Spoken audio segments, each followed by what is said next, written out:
સતકેવલ સાહેબ બાળકો નમસ્તે. પરમ ગુરુ પાઠશાળા સંકુલ સારસા, સતકેવલ વિદ્યા મંદિર સારસા. હું સેવક મનોજભાઈ, ધોરણ 1, વિષય ગણિત ગમ્મતમાં ઓનલાઈન શિક્ષણ કાર્યમાં આપ સર્વ વિદ્યાર્થી મિત્રોનું હાર્દિક સ્વાગત કરું છું. દરેક બાળકો તેમના માતા પિતા પણ મજામાં હશે એવી હું આશા રાખું છું.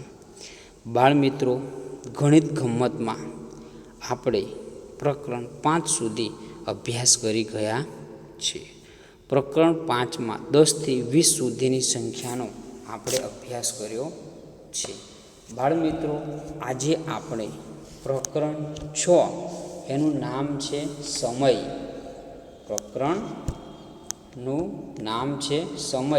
આ સમય પાઠ વિશે આજે આપણે અભ્યાસ કરવાનો છે. તો દરેક વિદ્યાર્થી મિત્રોને મારી વિનંતી છે કે પોતે પાઠ્યપુસ્તક ખોલે અને સાથે પેન્સિલ, રબર, સંચો રાખવા માટે વિનંતી છે. બરાબર. પાઠ્યપુસ્તકમાં એટલે કે ટેક્સ્ટબુકમાં ચોપડીમાં પાના નંબર 8889 પર પ્રકરણ 6 આપેલો છે. ચાલો, તૈયાર? બાળ મિત્રો, અહીંયા તમને એક સરસ મજાનું ચિત્ર આપેલું છે. અહીંયા પ્રકરણ 6 છે સમય. એ બાળ મિત્રો, આપણે સમય એટલે શું એના વિશે સૌ પ્રથમ આપણે અભ્યાસ કરીશું કે સમય, બરાબર, આપણે કહે ને કેટલા સમયે, કેટલા વાગ્યા, બધું સમય, બધું અત્યારના જમાનામાં આપણે જોઈએ તો બધું સમય ઉપર કામકાજ થઈ ગયું છે. પહેલે બધા આપણા જે વડીલો હતા એ સમયનું એટલું બધું માન નહોતા આપતા, પણ આજની ટેકનોલોજીના જમાના પ્રમાણે આપણે ખૂબ જ સમયને માન આપીને ચાલવું પડે છે. તો બાળ મિત્રો, સમય એટલે સવારે સૂર્ય ઉગે. તમારે નોંધ કરવી હોય તો નોટબુકમાં પછી વિડીયો જુઓ ત્યારે કરજો. સમય એટલે સવારે સૂર્ય ઉગે ત્યારથી સાંજે સૂર્ય આથમે ત્યાં સુધીનો દિવસ, એને સમય કહેવાય. સમય એટલે દિવસ. સમયનું બીજું નામ છે દિવસ જ. તો સવારે સૂર્ય ઉગે ત્યારથી સાંજે સૂર્ય આથમે ત્યાં સુધીનો સમયગાળો એટલે દિવસ. બરાબર. હવે અહીંયા સંપદાનો દિવસ, સંપદાનો દિવસ છે. અહીંયા એક છોકરી છે. આ છોકરીનું નામ છે બાળકો સંપદા. શું છે? સંપદા. તો આ છોકરીનો આખો દિવસ કેવી રીતે એ પસાર કરે છે અને કેવી પ્રવૃત્તિઓ કરીને પસાર કરે છે. એનો દિવસ આખો, આપણો પણ દિવસ હોય છે. આપણે સવારથી સાંજ સુધી કેટલીક દૈનિક પ્રવૃત્તિઓ કરીએ છીએ તે પ્રમાણે. તો આ સંપદાનો દિવસ, એના વિશે આપણે અભ્યાસ કરવાનો છે. તો આ સંપદા છે. અહીંયા તમને સુરત દાદા દેખાઈ રહ્યા છે. જો બારીમાંથી દેખાય છે ને, સૂર્ય ઉગ્યા છે. સવારમાં દિવસ થયો છે અને સુરત દાદા પધરામણી કરી છે. એટલે કે આ સંપદા છે. તો 1 નંબરના કોલમમાં જો શાળાએ જવા ઉઠવું. આ સંપદા સવારમાં શાળાએ જવા ઉઠે છે. ત્યાર પછી ઉઠી અને એ પોતાની ક્રિયા બધી પતાવી અને 2 નંબરમાં નાસ્તો કરે છે. નાસ્તો કરવો. તો એ તમે ચિત્રમાં જોઈ શકો છો, તમારી ટેક્સ્ટબુકમાં પણ જોઈ શકો છો. નાસ્તો કરવો. 3 નંબરમાં શાળામાં વાર્તા વાંચવી.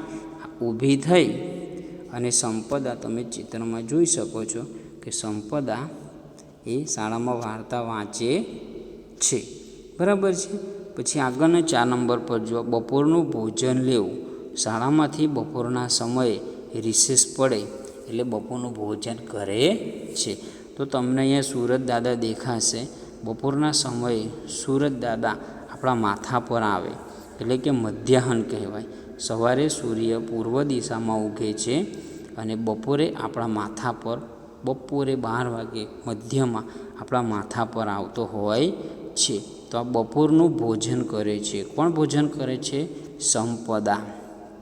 બપોરનું ભોજન કર્યા બાદ તે આગળ 5મા નંબરનું જોઈએ આપણે, તે સાંજે પોતાની બહેનપણીઓ સાથે રમે છે. તમે પણ બાળમિત્રો રમવા જાઓ છો ને? સવારે ઉઠી નાહી ધોઈને શાળામાં આવો, નાસ્તો કર્યા પછી શાળામાં આવીને ભણો, ભણીને પાછા ઘેર જાઓ અને સીધા તમે ભોજન કરવા બેસી જાઓ. ભોજન કરી અને આપણા ભાઈબંધો સાથે આપણે રમવા જતા હોઈએ છીએ. તો એ રીતે અહીંયા આ સંપદા પોતાની બહેનપણીઓ સાથે રમે છે. આ રમ્યા પછી એ સાંજે ભણવાનું કામ કરે છે. તમે ચિત્રમાં જોઈ શકો છો. તો આ રીતે એ ભણે છે, બરાબર. અને રાત્રે તમને જોવાય છે કે સુરત દાદા આથમી ગયા છે. અહીંયા આ સાંજનું ચિત્ર બતાવેલું છે. એટલે સાંજે રમે છે, પછી લેસન કરે છે, અને લેસન કર્યા બાદ, ભણ્યા બાદ રાત્રે સુરત દાદા સંધ્યાકાળ પછી દેખાતા નથી, અને રાત્રે ચાંદા મામા અને આકાશમાં તારા દેખાય છે, અને રાત પડે એટલે એ સૂઈ ગઈ છે. તો આખો દિવસ આ સંપદાનો દિવસ એને આપ્યો છે. હવે શાળામાં સવારે શાળાએ જવા ઉઠવું, નાસ્તો કરવો, શાળામાં વાર્તા વાંચવી, બપોરનું ભોજન લેવું, રમવું, ભણવું અને સૂઈ જવું. તો આ રીતે આખો દિવસ આ સંપદા પોતાનો દિવસ એ કાઢે છે. એટલે કે અહીંયા તમારે સવાર, બપોર અને સાંજની દરેક પ્રવૃત્તિઓનું તમને આ ચિત્રની અંદર સમજાવવામાં આવેલું છે, બરાબર. કે સવારે આપણે કઈ પ્રવૃત્તિ કરીએ, બપોરે કઈ પ્રવૃત્તિ કરી શકાય અને સાંજે કઈ પ્રવૃત્તિ કરીએ, એ સવાર, બપોર અને સાંજ સુધીનું ત્રણેય પ્રવૃત્તિઓ વિશે તમને આ ચિત્રમાં સમજાવવામાં આપેલું છે.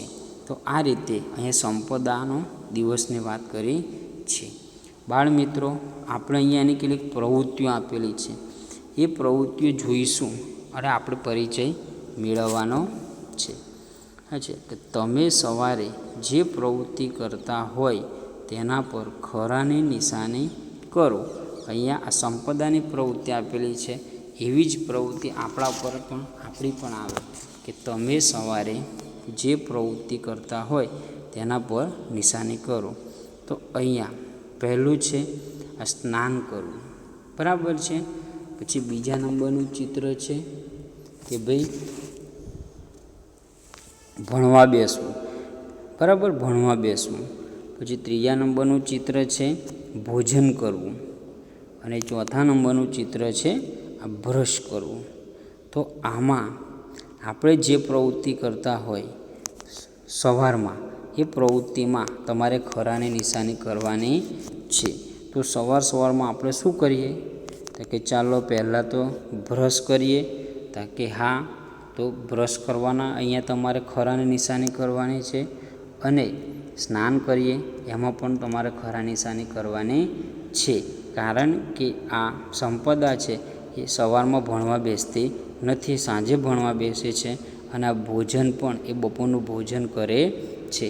માટે આ બંને ખાનાની અંદર તમારે ટીક કરવાની છે. અહીંયા આમાં આવશે, અને બ્રશ કરે છે એમાં આવશે, બરાબર છે. હવે આગળ જોઈએ.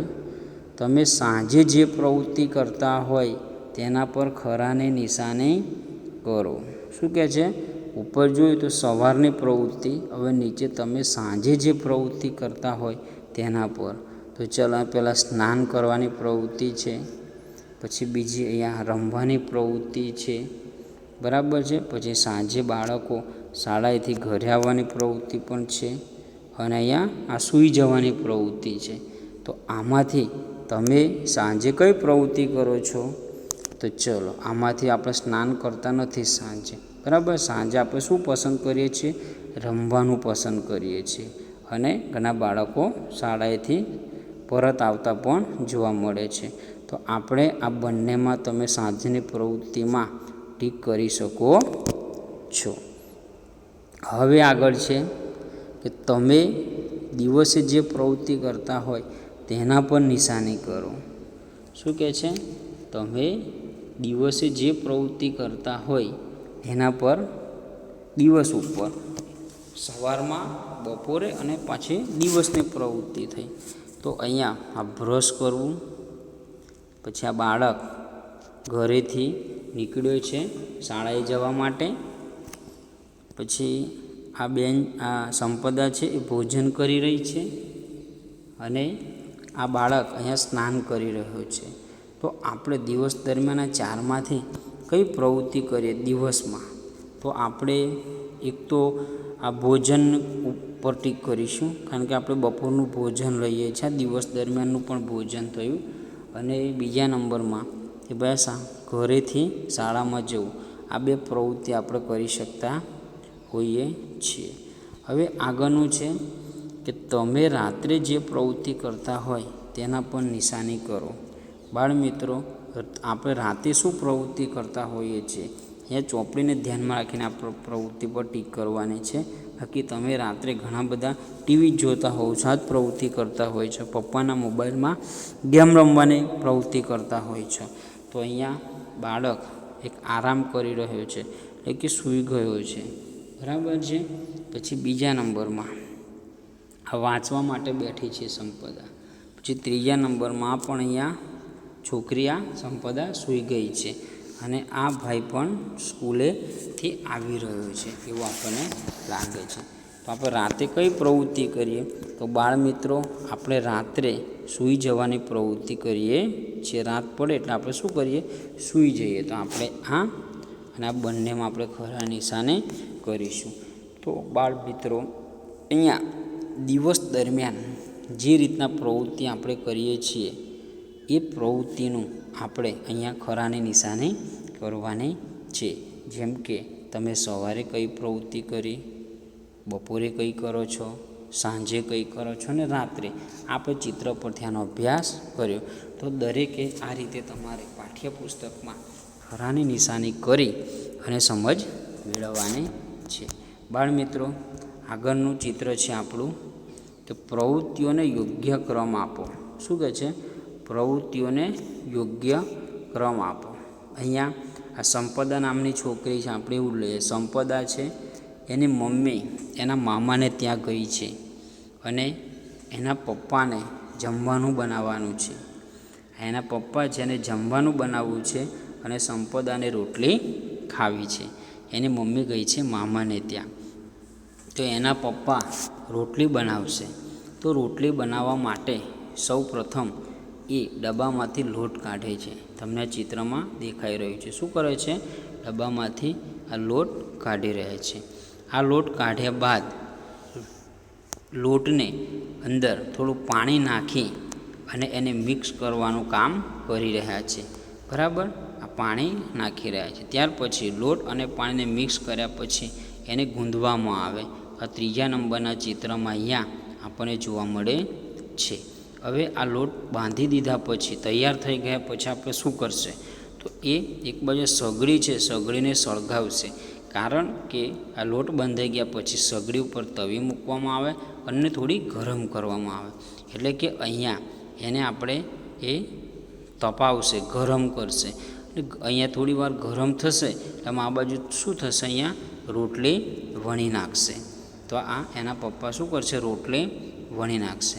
આ રોટલી વણાઈ ગયા પછી અહીંયાથી સીધી અહીંયા આના પર આવશે અને પછી ક્યાં જશે, સીધે અહીંયાથી સગડી પરથી ગરમા ગરમ રોટલી તૈયાર થઈ અને સંપદાને ડીશમાં જશે, સંપદાને થાળીમાં જશે.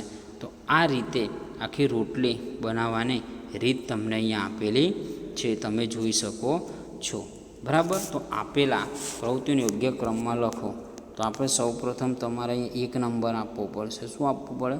1 નંબર. કારણ કે પહેલાં અહીંયા શું કરે છે, લોટ કાઢે છે થાળામાં. લોટ કાઢ્યા પછી એને પાણી વડે અને લોટ બંનેને મિક્સ બાંધે છે. બરાબર? પાણી રેડે છે એટલે નંબર 2 આપીશું. પછી પાણી અને લોટ બંને નાખ્યા પછી એને મસળવામાં આવે, ગૂંધવામાં આવે. તો આને નંબર આપણે શું આપીશું? 3 આપીશું.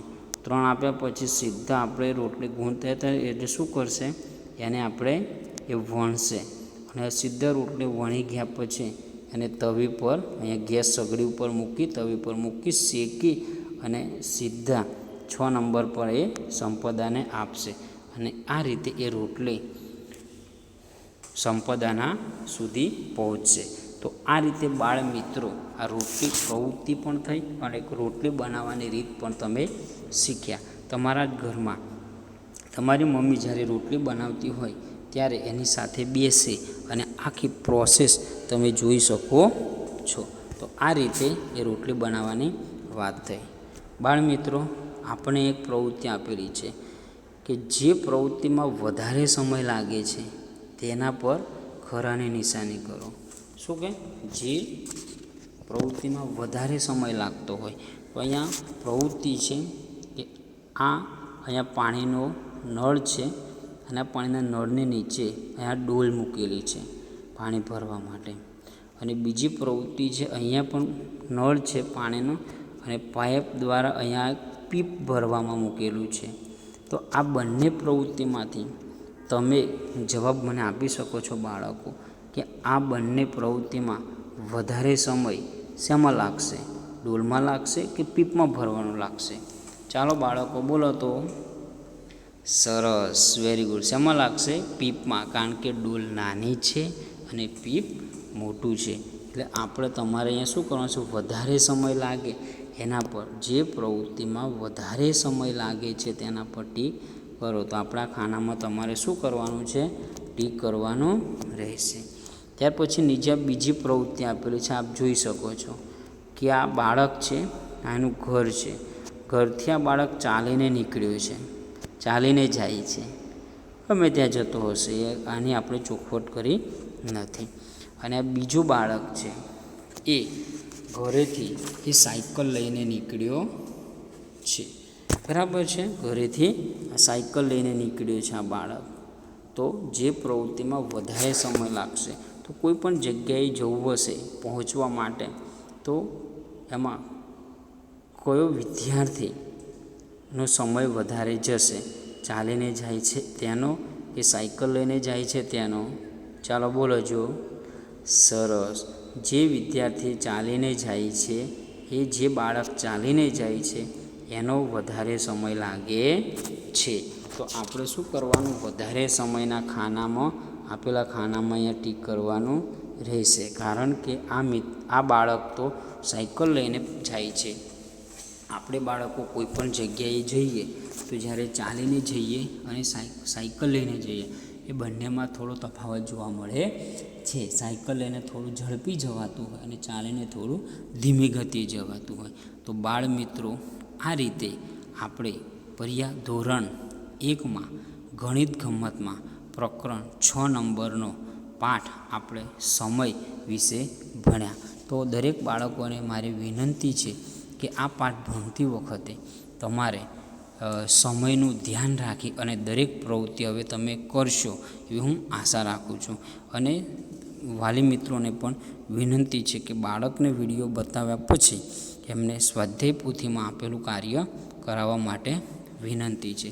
દરેક બાળકોને મારા પ્રથમ સત્રના 6થા પાઠ મેં પૂર્ણ કર્યો છે આજે. અને દરેકને મારા સત્યવલ સાહેબ અને આવી જ રીતે આપણે આ ઓનલાઈન શિક્ષણ કાર્ય જે મૂકેલા વિડીયો છે એને જોતા રહો અને ખૂબ જ અભ્યાસ કરો એવી મારી પ્રાર્થના. સત્યવલ સાહેબ અસ્તુ.